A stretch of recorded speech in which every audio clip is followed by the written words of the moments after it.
Olá, seja bem-vindo a mais um episódio de Café com Torá.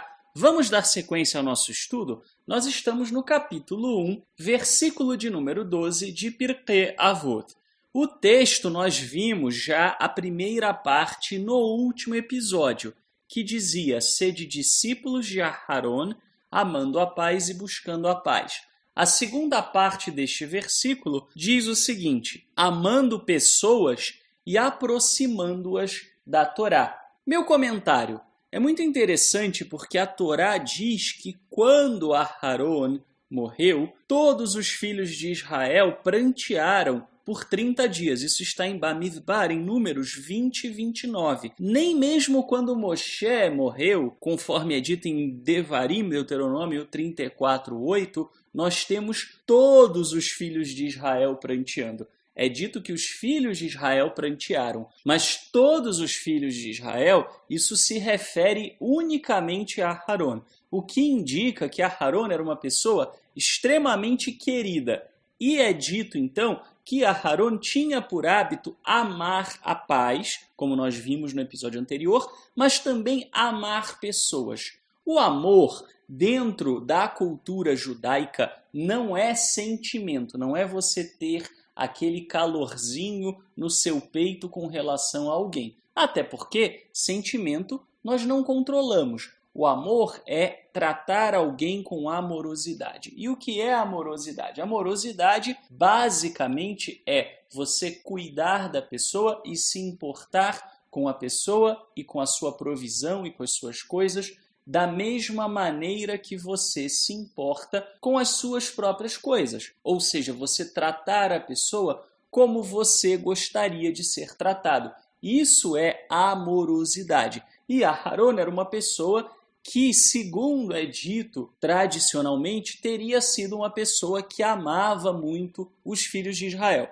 Não à toa, era mesmo solicitado dos Kohanim, dos sacerdotes, que exercessem um grau de amorosidade muito maior. Afinal de contas, a eles pertencia, inclusive, a gestão das cidades de refúgio, para onde as pessoas iam quando cometiam alguns delitos graves, como, por exemplo, um homicídio culposo. E essas pessoas, então, teriam que se aproximar dos Kohanim, dos sacerdotes, e aprenderem a Torá emulando aquilo que os sacerdotes fizessem. Ou seja, os sacerdotes serviriam de exemplo sobre como fazer, como agir.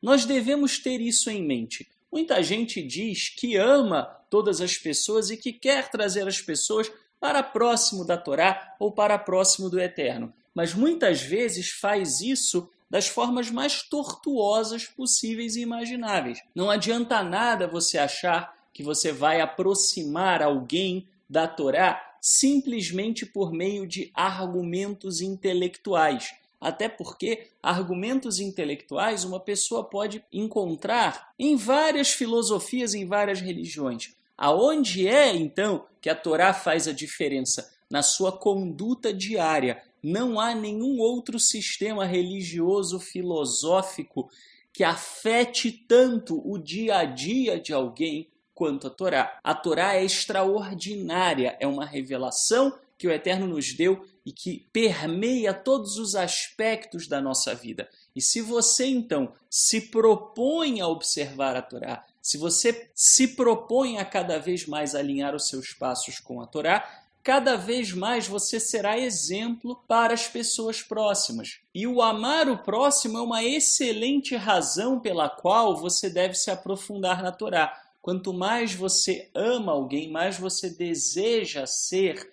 exemplo para que aquela pessoa possa experimentar aquilo que você tem, o relacionamento que você tem, a transformação de vida que você tem. Para isso você precisa ter essas coisas. E isso vem através do aprofundar-se nos caminhos do Eterno. Além disso, essa é a forma que faz com que nós nem precisemos abrir a boca para falar sobre as nossas ações, para falar sobre o Eterno. As nossas ações falarão por si próprias. De nada adianta você tentar provar por A mais B, convencer, ameaçar, ridicularizar, brigar. Nada disso resolve. Basta olhar para uma criança. Uma criança, se o pai fala A e faz B, a criança não vai fazer o que o pai fala. A criança vai repetir o que o pai faz. A criança não segue as palavras dos pais. A criança segue as atitudes dos pais.